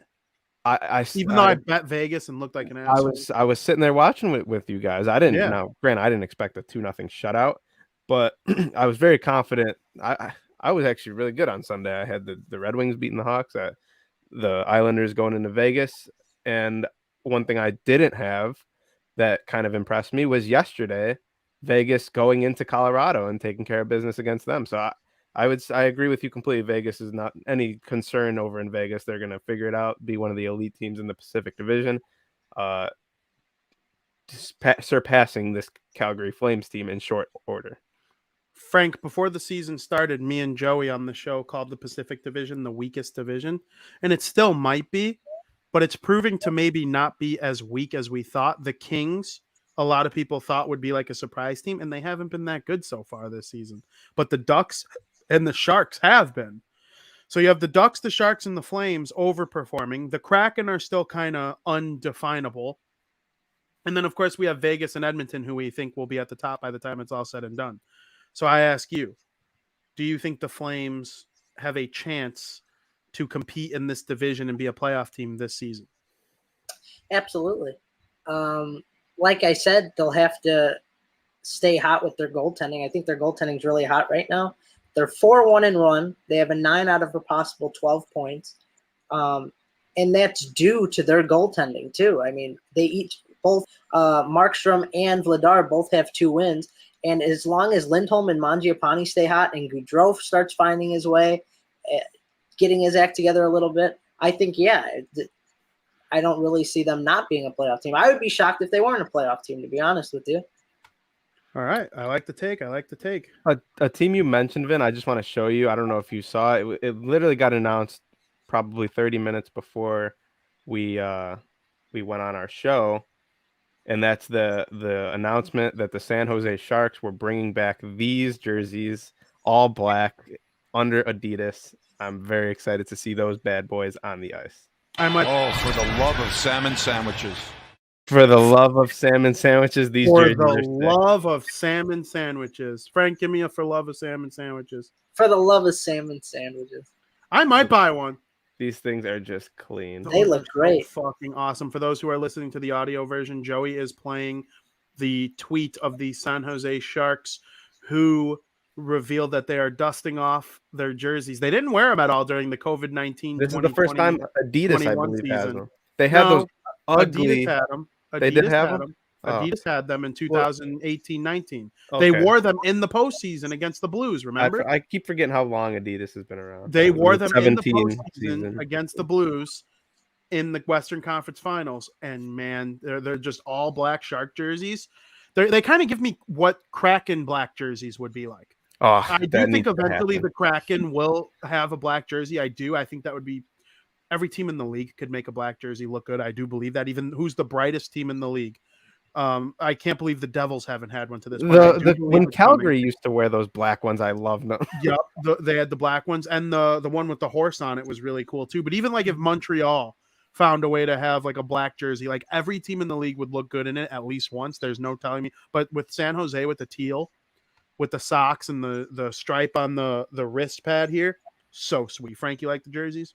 I do, and I wouldn't be surprised if one day the Kraken had a green jersey. Yes. Because their whole climate pledge, the climate pledge arena, the green just makes sense. It ties in perfectly. I do like the Sharks jerseys though. Absolutely. Maybe I'll buy a Sharks one to wear on the show because I think they're like that clean. Like you could wear that jersey out with your friends at a bar. Yeah. Like it's one of those like type of clean jerseys. You know what I'm saying? And their reverse retros were atrocious in my opinion. They were puke. It's going to be nice seeing Logan Couture and Tomas Hertl rock those things. Yep. The NHL scoring leaders go as follows. Connor McDavid with 13 points. Alexander Ovechkin with 12 points, Leon Draisaitl with 11 points, and then Kyle Connor is tied with Steven Stamkos for fourth with 10 points. How different is that list going to look by the end of the season, Joe? There's going to be some names fluctuating here between Kyle Connor. Maybe Ovi will always be near the top. I don't necessarily know if he's going to, be up there with McDavid and Draisaitl throughout the whole season. Steven Stamkos, I'm very impressed with. And I hope he's able to keep it up, especially with the absence of Nikita Kucherov. And then you look a little lower. I'll just go a little lower. Tyler Bertuzzi, Andrei Kopitar, Andrei Svechnikov, and Evgeny Kuznetsov, and Timo Meyer. Holy fuck, there's a lot of players tied with 9 points. Just goes to show how many players and names are going to be moved up and down this list. I think, eventually Brad Marchand, he's at 7 right now. I think he'll work his way up there. It's consistency. They've hardly played, too. Exactly. They have 4 games played. It's consistency that you look for in situations like this. And the only guys I can necessarily see being consistent to, be on this list 5 months from now is Connor McDavid, Leon Draisaitl, Alex Ovechkin, and Steven Stamkos. Now we'll see what happens. We'll see what new names enter the party. But that's kind of how I see it changing over the next few months. Yeah, I'm looking for Patrick Kane to come back from COVID and eventually be involved with this list. Top 10. Well, we'll go top 10. I believe both Pasternak and Marchand will be involved. I believe Ovechkin will fall a little bit only because I'm not sure he'll have 40 assists. I do think he's going to drop another 50 bomb and get that much closer to Wayne Gretzky's goal total. And I believe next season he will pass Jaromir Jagr. He will pass Gordie Howe for second all time. And eventually, years down the line after that, he will break Gretzky's record, but that's way down the line. So I'm not necessarily sure he'll be top 10 in scoring, but I definitely think he has a chance to win the Rocket Richard. I do think Leon Draisaitl is going to ultimately come in second place, and I believe Austin Matthews and Nathan McKinnon will assert themselves into this discussion as well. Mitch Marner might have 40 or 50 assists, but I'm not sure that 30 or 40 goals is in his lane, so I'm not sure he's necessarily among the scoring leaders, but I definitely see him among the assist leaders. I would like to see Stamkos remain in the top 5. I'm a Stamkos guy. We're a Stamkos podcast. We've had a whole period dedicated to Steven Stamkos. Like this is a pro Stamkos bit of programming here, and we love the guy. So Frank, any little thoughts on the top 5 scoring list or top 10, whatever you want to call it? McDavid, Ovechkin, and Draisaitl I see staying. As far as 4th, 5th, 6th, 7th, 8th, 9th, and 10th, I think it could go either way. I do see Matthews coming up and joining the top 10 for sure, maybe even the top 5. I wouldn't be surprised. Tyler Bertuzzi, I think he's just playing better than he is. He's a good player, but I don't see him being in the top 10. Top 10's hard to be a part of. Kyle Connor will be in the top 10, I think, but I don't think he'll stay in top 5. Patrick Kane, like you said, I hope that he joins the list. He needs to get his act together. But McDavid, Ovechkin, and Draisaitl will be the 3 that stay for sure in the top 5. Do you guys think Kyle Connor is going to lead the Winnipeg Jets in scoring? I wouldn't be surprised. Yeah. Yes, I do. I wouldn't be surprised either, but I do not think he's going to. I think he's going to come in second. He'll be a couple points shy of Mark Scheifele. I think that highly of that guy. I think he's their best player, and he missed the time with COVID and the 1-game suspension from what happened in the postseason last year against the Canadians. So I don't know. There's someone I want to mention, and we're so early in the season. I think when you look at this list, you can even extend it down to the top 50 because the gap is like 5 points. You can literally go from 40th to top 10 in the matter of one great game. And one guy that I'm all about consistency when it comes to, being amongst the league leaders in points come the end of the year, because you can have a hot stretch of 10, 15 games, but then if you have a shitty stretch of 15 games, you ain't going to be anywhere near the top. It's all about consistency. And one guy who I thought has been very consistent, I think he's a huge part in why his team is one of the remaining 4 undefeated teams. And I'm happy to see it. Hawks fans aren't going to be happy to see it. It's Vladimir Tarasenko. We've been missing Vladimir Tarasenko for the past 3 years or so at that elite level. And he's sitting at 3 goals, 3 assists, and the consistency is there. We saw he had 2 goals. The only game he doesn't have a point is opening night against the Colorado Avalanche. He had 2 goals yesterday. When he played the Kings, he looked great. So I just think Vladimir Tarasenko is going to work his way into that and back to that, 80 to 90 point range this season. And I'm happy to see it because I miss Vladimir Tarasenko being elite in this league. I agree. It kind of feels like we missed the Tarasenko show for the last 2 to 3 years. Even when they won the Stanley Cup, he was only like kind of involved. Like that was the Ryan O'Reilly show. And he had a lot of injuries. O'Reilly won the Conn Smythe. Binnington, like arguably could have won it. They got, big production from Schwartz and Chen and, Bowmeister and Petrangelo. You didn't hear much about Tarasenko back then, but like back when he was playing the Hawks in the postseason and the Hawks were like winning those series for the most part, Tarasenko was like the thorn in the side. Like he was the elite player on the team. So now really the Blues can attribute their awesome start to having him as one of the guys along with everyone. Exactly. So it's a lot of fun. That's a really good point. Joe, I know the crowd has been waiting for this moment the entire show. Give us your Bruins update. Oh, Bruins. I was like, what is he about to say? What is he about to say? Just like last week, they had a few more games played. They had 3 games since then. They're currently sitting at 3-1-0. And nothing makes Joey happier on planet Earth than talking about the Boston Bruins with other people listening. That smile you have right now, nobody can put that on your face more than the Bruins. Yeah. All I gotta say is just watch the first 2 periods of that San Jose game, and I specifically say the first 2 periods because the third period is a mess. And it'll kind of show you why you can't compare anyone else to this top line of Brad Marchand, Patrice Bergeron, and David Pastrnak. They play with their food. 5-on-5, they play with it. Power play, they play with it. Power play, they're playing with their pasta like no one's business.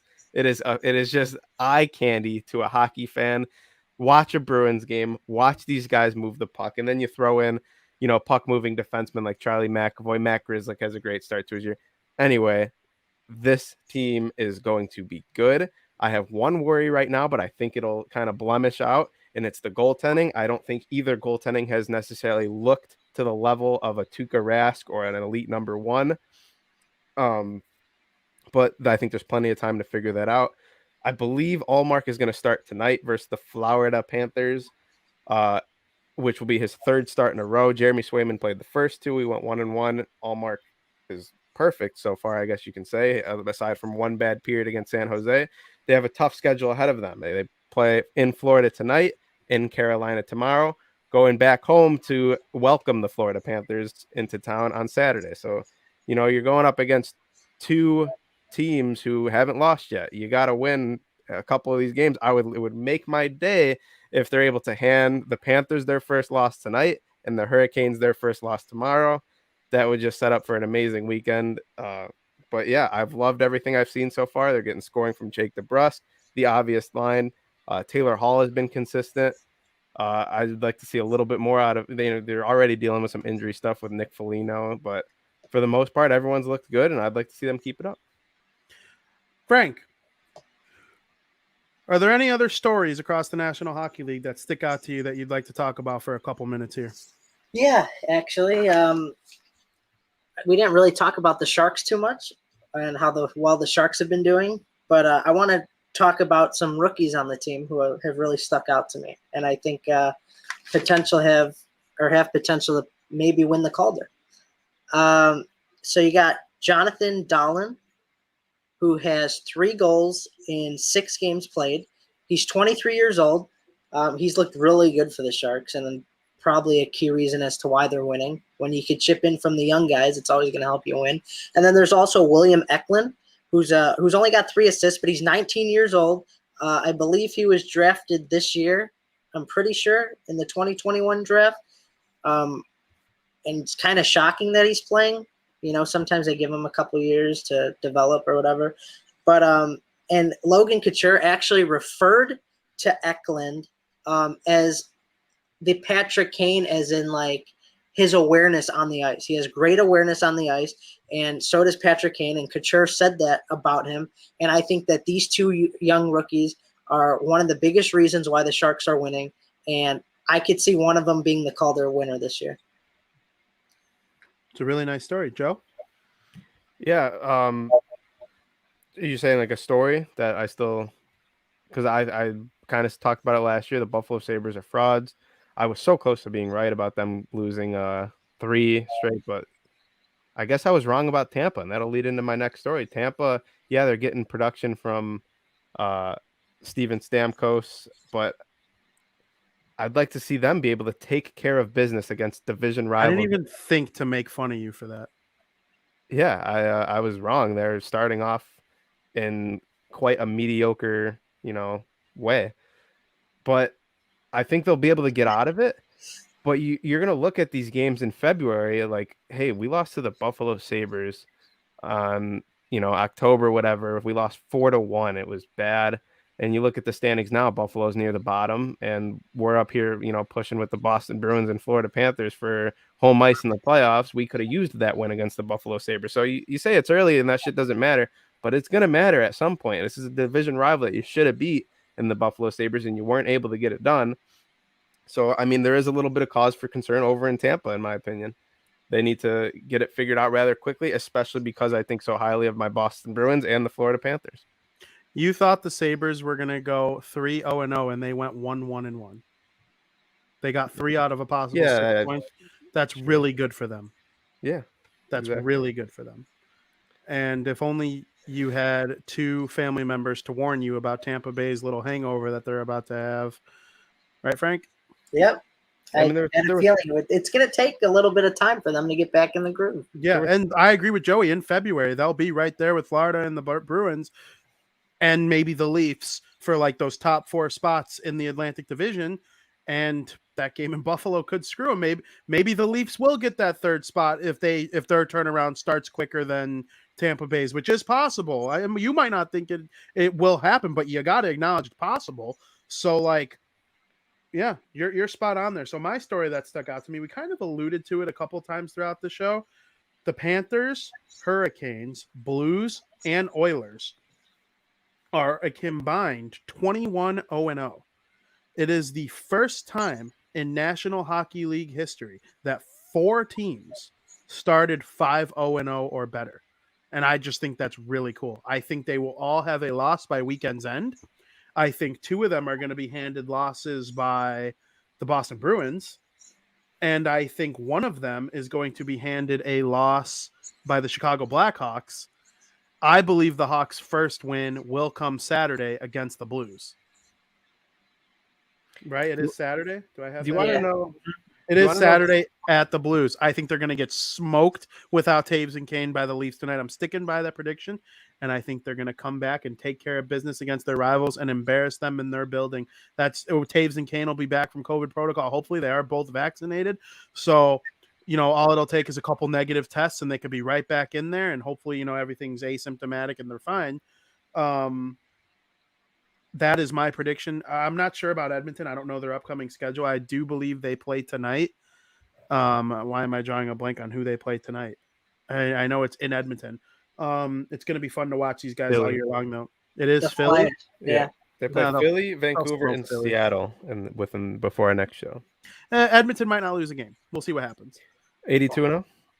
Well, I meant over that stretch. Of course not 82-0. They're not even going to win 45 games. Nobody does. One thing that no one has even mentioned that I haven't heard, I just kind of thought of this now.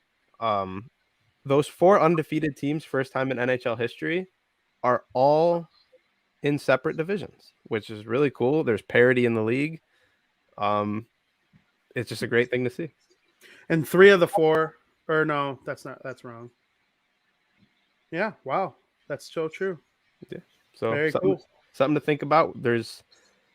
I'll be shocked if by next Wednesday there's an undefeated team. It's very hard to do. Yep.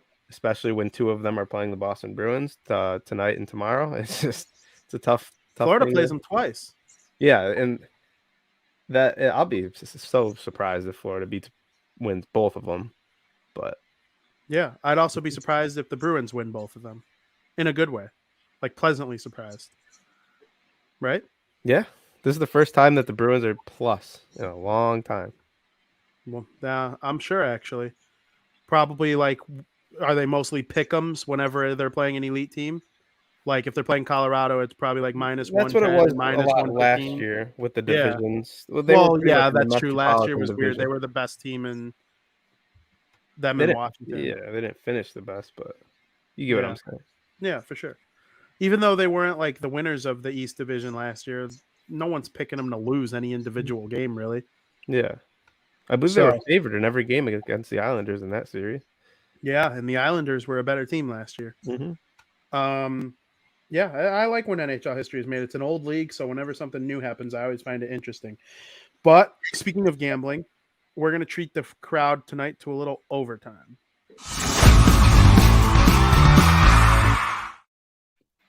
Welcome to Overtime of Bar Down Blackhawk Talk, presented by the Barroom Network. This is episode number 31. I'm not a degenerate gambler like Joey and Frankie are. Just kidding. I am.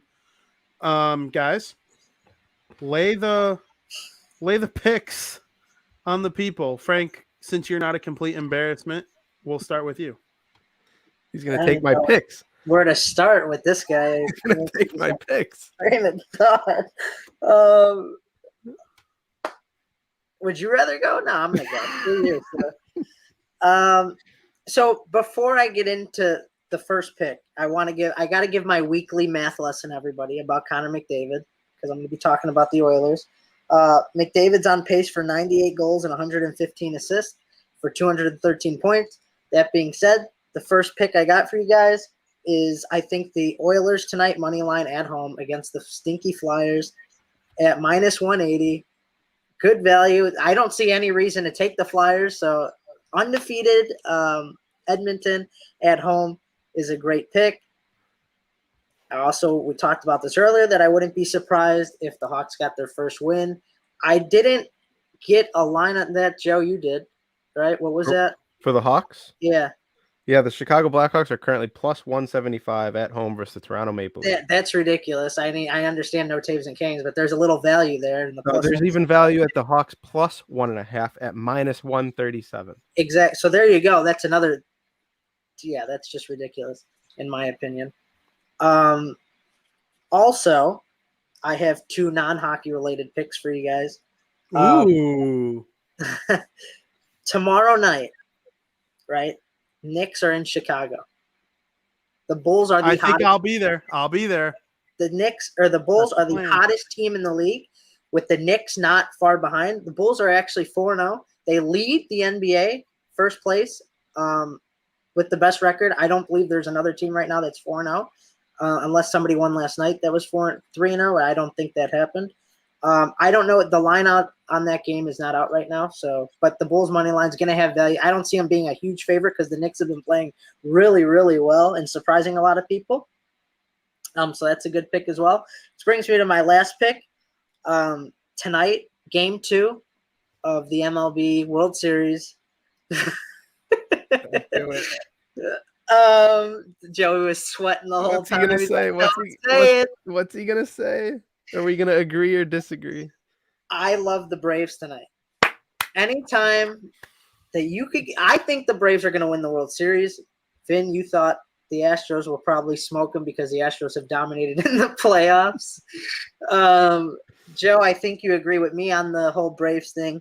But anytime that anyone could get the team that I believe is going to win the World Series at plus 107. Joe, I don't know what you have it down on. Obviously, it changes. At plus 107, is there any better value than that? I mean, come on now. They were my saving grace last night. I'll just go ahead and say that. I had the Braves money line, and I agree. I think the Braves are going to be World Series champions by our next show. And why not take the team that you honestly believe that if they're going to be plus in every individual game? That's the way I look at it. They won't be plus in Atlanta. I understand that, but there's still going to be value. The MLB, the betting lines, they recognize that the Houston Astros have the most talented hitting lineup in the entire postseason. And I just think the Braves rise to the occasion. They've done it with everyone they've played. So I agree with that. That being said, I could pass the baton to you, Joe. All right, time for some big boy bets here. No, I'm just kidding. Those were great picks. I'm not a big basketball betting guy, but I love every second of that, and maybe I'll just ride it with you. But real quick, a little disclaimer: I'm unbiasedly, I'm not gonna just say the Bruins every single time.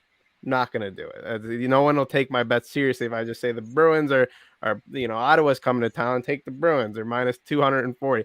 With that being said, tonight Bruins plus 110. They're going into Florida. They're going to hand the Florida Panthers their first loss. To me, it's free money. The Vegas is handing out free money is what they're doing. I don't hate the Blackhawks. If you want to play it safe, plus 1.5. I think that's great value. Taking a team plus and getting it at minus 137.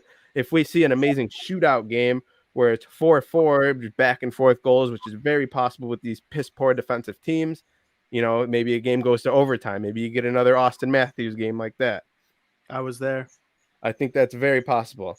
Now, my main pick, unbiased, I got some logic actually behind this pick. The Vegas Golden Knights are plus 138 going into Dallas. Now, Vegas has had a rough start. I get that. They played last night. Robin Leonard was in that last night. I don't think too highly of Dallas. I think Vegas is starting to figure it out. Yesterday, Vegas had goals from Stevenson, Riley Smith, and an empty netter from Dadonov. I think tonight's the night that you see goals from Mark Stone, Max Pacioretty, and I just think all signs point to Vegas winning in Dallas tonight with that value at plus 138. Is that what I said? Plus 138. Vegas Golden Knights.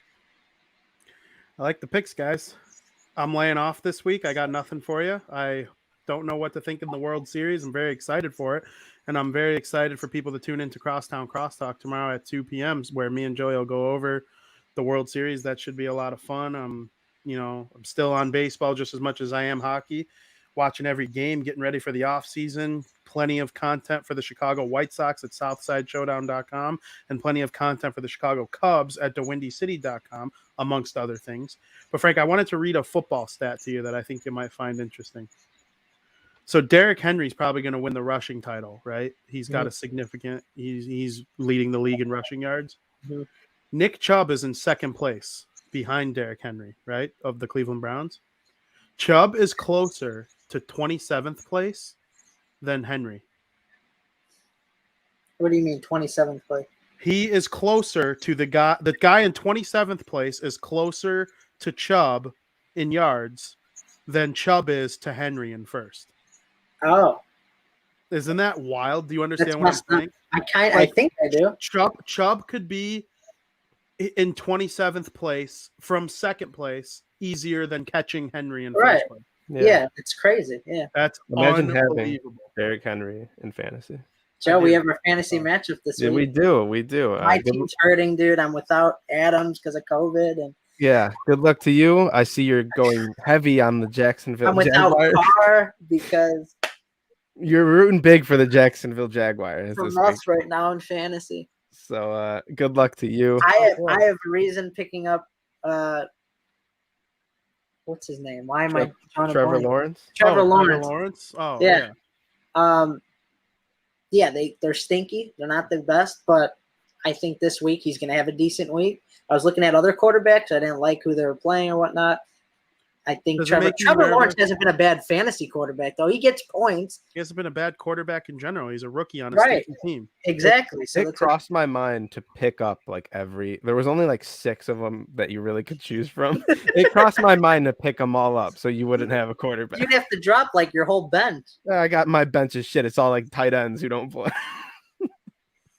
I mean, I know fantasy you're without a strategy is kicker. fantasy strategy. I ended up not doing it because I honestly just didn't feel like putting that much time into that. But we're gonna have a good game. I'm confident of that. You got a tough challenge ahead of you. My team is I have the most points for. I'm 6-1. My team healthy is great. I'm facing adversity right now. Part of the game, my friend. And that was overtime, Frankie and Joey's Gambling Cave. It was a lot of fun. Am I not supposed to call it Gambling Cave? What am I supposed to call it again? We're working on it. It's in the works, people. Yeah, Joey's the only one on the show who doesn't do his homework and free balls everything. And I know the most. Maybe he'll eventually start doing his homework like he's supposed to and come up with a damn name for that segment so I don't have to do all the talking. That should even be more impressive for those listening right now. I'm able to rifle off all these fucking stats and players on the team without a piece of paper or anything. Imagine if I did do it, I would just be flooding the Barroom Network with knowledge. Guys, in all seriousness, it was a good show. It wasn't easy to talk about some of the things we talked about, but I do think they were conversations that needed to be had on behalf of the Barroom Network so that, everybody knows where we stand and how we feel about the whole thing and give some updates on what's been going on with the situation. And I feel like we've done that. So, and then, we got into the stinky Blackhawks and their on ice issues, and it kind of just blended in together nicely. And then we had a little fun at the end with the rest of the NHL. So hopefully next week, I don't think it's going to be a completely fun show because I think some of the findings are going to reveal more things that we have to talk about that aren't necessarily fun to talk about. Just looking directly at the Winnipeg Jets and the Florida Panthers, but we'll see what happens. As far as the hockey sides, though, good content, good conversation as always. Yeah, and we love the game. The three of us love the sport. We love watching it. If there's one positive we can take out of this, I say we go get ourselves some cheap Hawks tickets and go watch some NHL games.